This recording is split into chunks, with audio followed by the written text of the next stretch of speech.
നമസ്കാരം, ഞാൻ വിവേക് ബാലകൃഷ്ണൻ. ഞാനൊന്ന് തോളിൽ കൈവച്ചതിന് ഇവിടെ എന്തൊക്കെ സംഭവിച്ചു എന്നാണ് സുരേഷ് ഗോപി മാധ്യമ പ്രവർത്തകരോട് ചോദിച്ചത്. തീർച്ചയായിട്ടും ആ ചോദ്യം വളരെയധികം പ്രശസ്തമാണ്. പിന്നീട് തൃശ്ശൂർ നടന്നത് എന്താണെന്ന് നമ്മൾ കണ്ടതാണ്. CPM എന്ന പാർട്ടി സുരേഷ് ഗോപിയെ ഇല്ലായ്മ ചെയ്യാൻ വേണ്ടി എന്തൊക്കെ ചെയ്തു എന്നുള്ളത് ഒരുവിധം മലയാളികൾക്കെല്ലാം തന്നെ അറിയാം. സുരേഷ് ഗോപി തൃശ്ശൂര് മത്സരിച്ചപ്പോൾ വളരെ 50 വർഷമായി ഭരിച്ചുകൊണ്ടിരിക്കുന്ന ഞങ്ങളുടെ CPM ആണ് ഞങ്ങളുടെ പഞ്ചായത്ത് ഭരിച്ചുകൊണ്ടിരിക്കുന്നത്. അവിടെ അടക്കം SDPക്ക് കൂടുതൽ വോട്ടുള്ള സ്ഥലത്ത് മുസ്ലിങ്ങൾ മാത്രമുള്ള ഒരു വാർഡിൽ സുരേഷ് ഗോപിക്ക് 6-7 വോട്ട് കിട്ടി എന്നുള്ളതാണ്. അതിനൊക്കെ കാരണമായത് സുരേഷ് ഗോപി ആരോപിക്കപ്പെട്ട കുറ്റത്തിന് വളരെ വ്യക്തമായ ദൃശ്യം മലയാളികളെല്ലാം കണ്ടതാണ്. ആ ദൃശ്യത്തിനകത്ത് പീഡനമുണ്ട് എന്നാണ് ഒരു സ്ത്രീ ആരോപിച്ചത്. അത് ഇല്ല എന്നും അങ്ങനെ ഒന്നും സംഭവിച്ചിട്ടില്ല എന്നും വളരെ പകൽ പോലെ വ്യക്തമായി പോലീസ് അടക്കം ഞങ്ങൾ സാറിനെ അറസ്റ്റ് ചെയ്യുന്നില്ല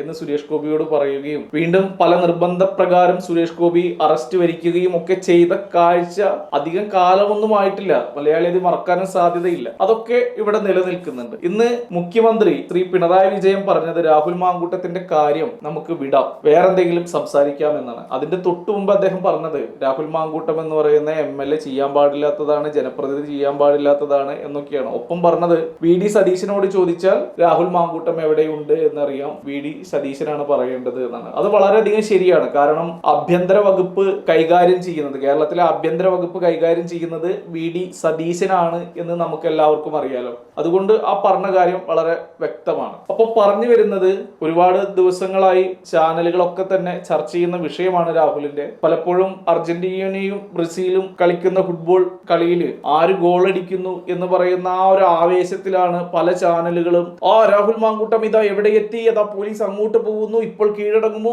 കോടതിയിലേക്ക് വരുമോ, സ്റ്റേഷനിലേക്ക് വരുമോ, വണ്ടി എവിടെ എത്തി, ഡ്രൈവറെ അറസ്റ്റ് ചെയ്തു എന്നൊക്കെ പറഞ്ഞ് വെറും വ്യാജ വാർത്തകളാണ് നമ്മൾ മലയാളികൾ ഇപ്പോൾ TV-യിലൊക്കെ കണ്ടുകൊണ്ടിരിക്കുന്നത്. അപ്പോൾ ഇനി എന്താണ് രാഹുലിന് സംഭവിക്കാൻ പോകുന്നത്? രാഹുൽ മുൻകൂർ ജാമ്യം അപേക്ഷയ്ക്ക് വേണ്ടിയിട്ട് ഹൈക്കോടതിയെ സമീപിച്ചിട്ടുണ്ട്. ഇനി ഹൈക്കോടതിയിൽ നിന്ന് രാഹുലിന് ജാമ്യം കിട്ടിയതില്ലെങ്കിൽ സുപ്രീം കോടതിയെ രാഹുലിന് സമീപിക്കാവുന്നതാണ്. തീർച്ചയായിട്ടും സുപ്രീം കോടതി രാഹുലിന് ജാമ്യം കൊടുക്കും എന്ന് തന്നെയാണ് എനിക്ക് എൻ്റെ ഒരു ചെറിയ അറിവ് വെച്ചിട്ട് തോന്നിയിട്ടുള്ളത്. മാത്രമല്ല, ഇന്ന് രാഹുൽ ഈശ്വറിന്റെ ഭാര്യ ദീപ ഈശ്വർ മാധ്യമങ്ങളെ കാണുകയുണ്ടായി. അവര് പറഞ്ഞ ഒരു കാര്യം വളരെയധികം പ്രശസ്തമാണ്. ഇതിൽ ഒരിക്കലും തന്നെ ഇതൊരു പീഡനമായി തോന്നുന്നില്ല. ഒരു ചാറ്റ് വരുന്നു, എനിക്കത് ഇഷ്ടപ്പെട്ടില്ലെങ്കിൽ അത് ബ്ലോക്ക് ചെയ്യാനുള്ള ഒരു ഓപ്ഷൻ ഉണ്ട്. ഇതൊക്കെ എല്ലാവർക്കും അറിയുന്ന കാര്യങ്ങളാണ്. ഇതൊന്നും എന്നെ പോലുള്ള ഒരാളോ അല്ലെങ്കിൽ ദീപയെ പോലുള്ള ഒരാളുകളൊന്നും പറയേണ്ട കാര്യമല്ല. ഇതൊക്കെ സാധാരണയായി ഒരു മനുഷ്യന്റെ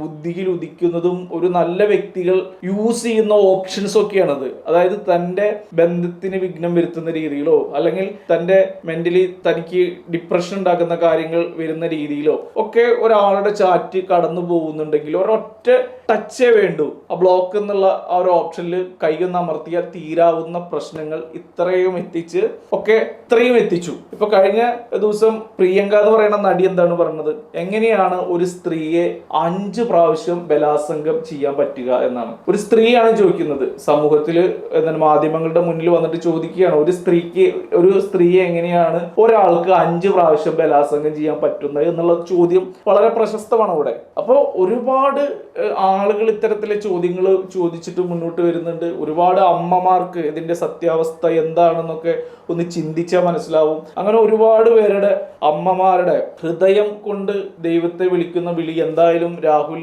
മാങ്കൂട്ടത്തിന് കിട്ടും, തുണയ്ക്കും എന്ന് തന്നെയാണ് പറയാനുള്ളത്. നേരത്തെ സുരേഷ് ഗോപിയുടെ കാര്യം പറഞ്ഞതുപോലെ അവിടെ എന്താണ് സംഭവിച്ചത് എന്നുള്ളത് ഓരോ മലയാളികളും വളരെ വ്യക്തമായി അവനവന്റെ വീട്ടിലെ TV-യിൽ ഇരുന്ന് കണ്ടതാണ്. എങ്ങനെയാണ് സുരേഷ് ഗോപി കൈവയ്ക്കുന്നതെന്നും അവരോട് പെരുമാറിയത് എന്നൊക്കെ. ഇവിടെയും അത്തരത്തിലുള്ള വീഡിയോകൾ നമുക്ക് കാണാൻ വഴിയില്ല. പക്ഷെ ഈ പറയുന്ന കാര്യങ്ങളൊക്കെ ഇമാജിൻ ചെയ്യുമ്പോൾ അല്ലെങ്കിൽ നമുക്ക് ആ പറയുന്ന അറിവ് വെച്ച് നോക്കുമ്പോൾ എവിടെയും തന്നെ രാഹുൽ മാങ്കൂട്ടം എന്ന് പറയുന്ന ഒരു ചെറുപ്പക്കാരൻ ഒരു വില്ലനായി ഭവിക്കുന്ന രീതിയിൽ ഇവിടെ എവിടെയും തന്നെ സൃഷ്ടിക്കപ്പെടുന്നില്ല. ഒന്ന് ചിന്തിച്ചാൽ മനസ്സിലാവുന്നതാണ്.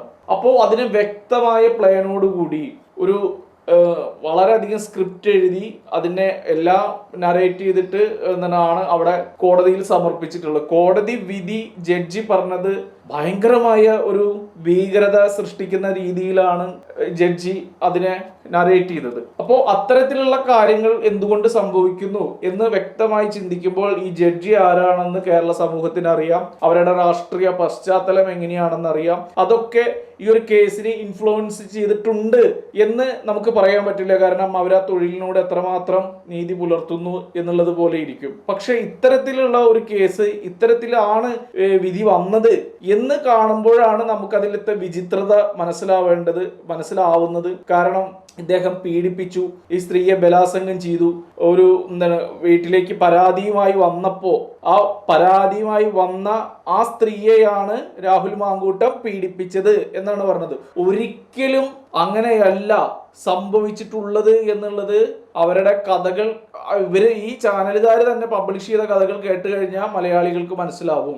അപ്പോൾ അങ്ങനെ രീതിയിൽ ആ ഒരു സംഭവത്തെ വളച്ചൊടിച്ചിട്ട് ജഡ്ജി അവിടെ പറഞ്ഞിരിക്കുന്നു. ഇതൊക്കെ ഭയങ്കരമായ ഒരു വിചിത്രമായ കാഴ്ചയായിട്ടാണ് മലയാളികൾക്ക് കാണാൻ പറ്റുക. അതിനോടൊപ്പം തന്നെ വളരെ മാന്യമായി തൻ്റെ കൈകൾ പരിശുദ്ധമാണ് എന്ന രീതിയിൽ മുഖ്യമന്ത്രി ഇന്ന് നടത്തിയ പത്രസമ്മേളനം എന്താ പറയുക, ഇന്ന് വരെ ഒരു കുറ്റവും ചെയ്യാത്ത, ഒരു കുറ്റവാളിയെയും താൻ സംരക്ഷിക്കാത്ത ഒരു മന്ത്രി എന്നുള്ള നിലയിൽ ഇന്ന് മുഖ്യമന്ത്രി പറയുകയാണ്. അതിനോടൊപ്പം തന്നെ നമ്മൾ കൂട്ടി വായിക്കുന്ന മറ്റൊരു കാര്യമുണ്ട്. സ്വപ്ന സുരേഷ് വെളിപ്പെടുത്തിയ കാര്യങ്ങൾ, കടകംപള്ളി സുരേന്ദ്രൻ, അതുപോലെ തന്നെ മുകേഷ് MLA, ഇവരൊക്കെ തന്നെ ഭയങ്കരമായി ഇത്തരത്തിലുള്ള കേസുകളിൽ അകപ്പെട്ട് കോടതി അറസ്റ്റ് ചെയ്യണമെന്ന് പറഞ്ഞ വ്യക്തിയാണ് മുകേഷ്. അവരെ തൊട്ടിട്ടില്ലെന്ന് വരെ. അപ്പോൾ ഈ ഒരു കേസ് വരുമ്പോൾ ഒരു സ്ഥലത്ത് പരാതിക്കാരി ഡയറക്റ്റായി വന്ന് പൊതുസമൂഹത്തിനോട് പറഞ്ഞതാണ് ഇയാൾ വളരെ ഫ്രോഡാണ് എന്ന്. എന്നിട്ട് പോലും ഒരു ചെറുവിരൽ പോലും എനക്കാതെ മുകേഷിനെ ഇപ്പോഴും സംരക്ഷിച്ചു കൊണ്ടിരിക്കുന്നു, കടകംപള്ളി സുരേന്ദ്രനെ ഇപ്പോഴും സംരക്ഷിച്ചു കൊണ്ടിരിക്കുന്നു, വാസവനെ സംരക്ഷിച്ചു കൊണ്ടിരിക്കുന്നു. ഇൻഡയറക്റ്റ് ആയിട്ട് ഹൈക്കോടതി പറഞ്ഞിരിക്കുകയാണ് വാസവനെ ചോദ്യം ചെയ്യണം സ്വർണ്ണക്കൊള്ള കേസിൽ. ഇന്ന് എന്താണ് കോടതിയിൽ ഈ സർക്കാർ സമർപ്പിച്ചത്? ED അന്വേഷണം ഇവിടെ വേണ്ട, അതായത് ഈ ശബരിമല കേസിൽ ED അന്വേഷിക്കേണ്ട എന്ന് അവരുടെ വ്യക്തമായ തീരുമാനം കോടതിയിൽ നിന്ന് സമർപ്പിച്ചിരിക്കുന്നു. അപ്പൊ ഇതിന്റെ പുറകിലൊക്കെ ഒരു വലിയ കള്ളത്തരങ്ങൾ ഒളിപ്പിക്കുകയും ഇവിടെ ഏതെങ്കിലും ഒരു പഴുത്, ഒരു വ്യക്തിയെ ഇല്ലായ്മ ചെയ്യാൻ എവിടെയാണ് ഒരു പഴുത് എന്ന് നോക്കിക്കൊണ്ട് ഈ രാഹുൽ മാങ്കൂട്ടത്തിനെ ശക്തമായി ഈ പറയുന്ന ഗവൺമെന്റ് വേട്ടയാടിയിരിക്കുന്നു. ഇതിന്റെ നിജസ്ഥിതി എന്താണെന്ന് രാഹുൽ മാങ്കൂട്ടം വ്യക്തമാക്കുമെന്ന് പറഞ്ഞിട്ടുണ്ട്. അതിനൊരു അവസരം ദൈവം രാഹുലിന് കൊടുക്കട്ടെ എന്ന് മാത്രമാണ് പറഞ്ഞിട്ട്. അദ്ദേഹത്തിന്റെ പോസ്റ്റ് എങ്ങനെയായിരുന്നു? നീതിന്യായ കോടതിയിലും ജനങ്ങളുടെ കോടതിയിലും ഞാനിത് എല്ലാം തുറന്നു പറയുമെന്നാണ്. അതിനൊരു അവസരം തീർച്ചയായിട്ടും ഈ നാട്ടിലെ അമ്മമാരുടെ പ്രാർത്ഥനയ്ക്ക് ശക്തി ഉണ്ടെങ്കിൽ രാഹുൽ മാങ്കൂട്ടം അത് പറഞ്ഞിരിക്കും, അത് സംഭവിച്ചിരിക്കും എന്ന് തന്നെയാണ്. കോൺഗ്രസിന്റെ തീരുമാനങ്ങൾ വളരെ വ്യക്തമായി തന്നെ അവർ ആദ്യം മുതൽ തന്നെ അതിന്റെ കാര്യങ്ങളെല്ലാം തന്നെ പറഞ്ഞിട്ടുണ്ട്. അത് ഇതിലേക്ക് വലിച്ചഴക്കേണ്ട ആവശ്യമില്ല എന്നാണ് ഞാൻ കരുതുന്നത്. മാത്രമല്ല കോൺഗ്രസ് ഇത്തരം കാര്യങ്ങളിലേക്ക് ഈ ഒരു ചർച്ചകൾ വേണ്ട എന്നുള്ള രീതിയിലാണ് ഈ കാര്യം ഹാൻഡിൽ ചെയ്തിട്ടുള്ളത് എന്നാണ് എനിക്ക് തോന്നുന്നത്. മാത്രമല്ല 2/25 കോടതി വിധി വരുന്നു, 2/26 രാഹുൽ മാങ്കൂട്ടത്തിനെ പാർട്ടിയിൽ നിന്ന് പുറത്താക്കുന്നു. വളരെ മാതൃകാപരമായിട്ടുള്ള കാര്യമാണ് എന്നും കൂടി നമ്മൾ ആലോചിക്കണം. ഇന്ത്യയിൽ ഒരു പാർട്ടിയും കൈക്കൊള്ളാത്ത ഒരു കാര്യമാണ് കോൺഗ്രസ് കൈക്കൊണ്ടിട്ടുള്ളത് എന്നും കൂടി ചിന്തിക്കണം. ഒപ്പം തന്നെ ഈ പറയുന്ന, അതായത് എന്തുകൊണ്ട് പാർട്ടി ഇങ്ങനെ ചെയ്തു എന്ന് ആലോചിക്കണം. അത് ഒരു ആളെ മോശമായി അല്ലെങ്കിൽ ഒരാള് ഒരു തെറ്റ് ചെയ്തു എന്ന് പാർട്ടിക്ക് ഒരു ആരോപണമാണ് വരുന്നത്. അതിലും വ്യക്തതയില്ല. ഇപ്പോഴും കോടതി വിധിയെ മാനിക്കുകയാണ് ചെയ്തിട്ടുള്ളത്. ഈ കോടതി വിധി എത്രത്തോളം ശരിയാണ് എന്നും, കോടതിക്ക് തെറ്റുപറ്റാം, കോടതിയുടെ എല്ലാ വിധികളും ശരിയാവണം എന്നില്ല. ശബരിമലയിൽ സ്ത്രീകളെ കയറ്റണമെന്നാണ് കോടതി വിധി. നമ്മൾ കയറ്റാൻ സമ്മതിക്കുന്നുണ്ടോ? എന്തുകൊണ്ട് എന്ന് ചിന്തിച്ചാൽ മതി. അപ്പോൾ എല്ലാ കാര്യങ്ങളും എപ്പോഴും ശരിയാവണം എന്നില്ല. മേലെയും കോടതിയുണ്ട്, ഹൈക്കോടതി ഉണ്ട്, സുപ്രീം കോടതി ഉണ്ട്. അവർ വ്യക്തമായ കാര്യങ്ങൾ പഠിച്ച് അനലൈസ് ചെയ്തിട്ട് ഇതിനൊരു വിധി ഉണ്ടാവട്ടെ എന്ന് പ്രാർത്ഥിക്കുന്നു. ഒപ്പം തന്നെ രാഹുൽ മാങ്കൂട്ടത്തിന് ജനങ്ങളുടെ കോടതിയിൽ അത് ബോധ്യപ്പെടുത്താനുള്ള ഒരവസരം ദൈവം നൽകട്ടെ എന്നും പ്രാർത്ഥിക്കുന്നു. നിർത്തുന്നു. നന്ദി, നമസ്കാരം.